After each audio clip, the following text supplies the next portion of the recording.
दोस्तों, सोनम वांगचुक की गिरफ्तारी के बाद से ये एक चीज़ तो समझ में आ गया है कि ये गवर्नमेंट कभी भी किसी को भी देशद्रोही बोलकर, देश के खिलाफ बोलकर, पाकिस्तानी कनेक्शन बता करके उठा सकती है, जेल में डाल सकती है, कुछ भी कर सकती है।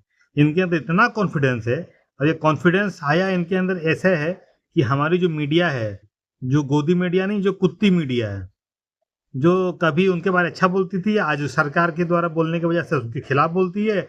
और उनके जो टुकड़े-टुकड़े गैंग है, जो सोशल मीडिया में एक्टिव है हमेशा, कुछ काम नहीं है इनके पास, ये पूरा एक्टिव है। तो ये हमेशा उनको बस एक बोटी डालना पड़ता है और उनको एक प्रोजेक्ट दिया जाता है कि इनके पीछे तुमको लगना है। वो भौंकना चालू कर देते हैं। वो जानते नहीं कि वो किसके बारे में बोल रहे हैं। Sonam Wangchuk IIT pass out है। वो कोई तुम्हारे तरह, हमारे तरह सड़क छाप नहीं है। वो चाहते तो विदेश में रह के अपने लिए अपनी ज़िंदगी को कहाँ से कहाँ लेके जाते हैं। लेकिन उन्होंने अपनी पढ़ाई को अपने देश के लोगों के लिए चुना, अपने लोगों के लिए चुना और सारी ज़िंदगी उन्होंने अपने लोगों के लिए लगाया। वो क्या माँग रहे थे? वो क्या बोल रहे थे?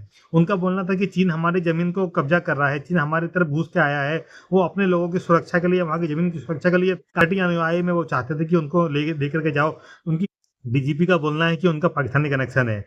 तो क्या उनको इतना दिन से पकड़ा क्यों नहीं गया?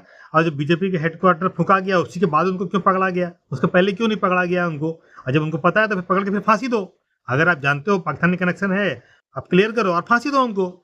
फिर क्यों जेल में रख के उनको ट्रायल चलाओगे? लंबी-लंबी कहानियाँ, लंबी-लंबी बातें बोलते हो भाई। मुसलमानों तक ठीक था क्योंकि मुसलमानों के लिए बोलने वाला कोई नहीं है। मुसलमान खुद में ही उलझे हुए हैं, वहाँ तक तो ठीक था। अब लेकिन इतना कॉन्फिडेंस है इस गवर्नमेंट को, ये कभी भी किसी के साथ भी कुछ भी कर सकती है और कोई बोलने वाला नहीं। अरे यहाँ तक तो उपराष्ट्रपति जी भी का भी मुँह नहीं खुल पाया, जो पता ही नहीं चल पाया, जो रिटायर हुए उसके बाद कहाँ गए उनका आज तक कोई पता नहीं चला। उनके लिए कोई राजनीति, हम भी है किसी पार्टी से जुड़े हैं, ठीक है, लेकिन एक चीज़ है ना, देश पहले आना चाहिए। राजनीति को थोड़ा साइड रखो और सोचो कि आप किसको सपोर्ट कर रहे हो, कहाँ जा रहे हो, क्या कर रहे हो, क्या होने वाला है, ये क्या चाहते हैं। हाँ?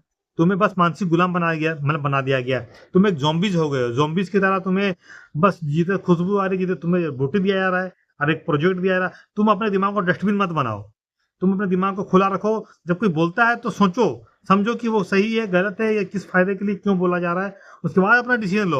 अगर तुम्हें लगता है वो सही है तो करो। लेकिन बस उसने बोला उसके पीछे चल दिए, मेरा जो नेता है वो हमेशा सही होगा, ऐसा क्या गारंटी है? किस बात का गारंटी है? ठीक है, मैं किसी को सपोर्ट करता हूँ, वो मेरा नेता है, लेकिन अगर वो गलत होगा तो मैं बोलूँगा कि भई ये गलत है, क्योंकि वो भी एक इंसान है, भगवान बन के तो आया नहीं है। तो भई इस तरह से सही गलत को चुनो और हमेशा सही लोगों को साथ दो। सोनम वांगचुक एक सही आदमी है, उन्होंने अपने देश के लिए, अपने राज्य के लिए बहुत कुछ किया है।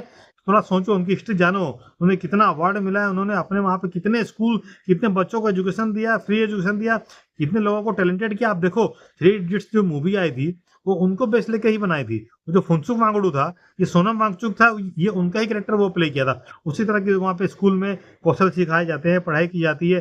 तो भाई थोड़ा-सा अक्ल लगाओ, थोड़ा-सा सोचो, ये गलत हो रहा है, गलत के खिलाफ बोलो। मैं सरकार के खिलाफ नहीं बोल रहा हूँ, सरकार तो आएगी, जाएगी, वो लगा रहेगा।